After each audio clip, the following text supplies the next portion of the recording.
ଆଉ ସେହି କଥା କହିବି ବୋଲି ମୁଁ ସକାଳ ପର୍ଯ୍ୟନ୍ତ ଏତେ ସମୟ ହେଲାଣି ଅପେକ୍ଷା କରି ରହିଛି ତୁମକୁ।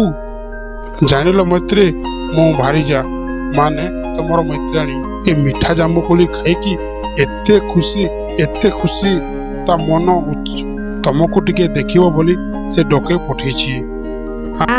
ମୈତ୍ରୀ, ମୁଁ ତ ତମ ଭଳି ପହଁରି ଜାଣିନି। ଆରେ ମୈତ୍ରୀ, ତମେ ମୋ ପିଠିରେ ବସ ନା, ମୁଁ ତୁମକୁ ନେଇଯିବି।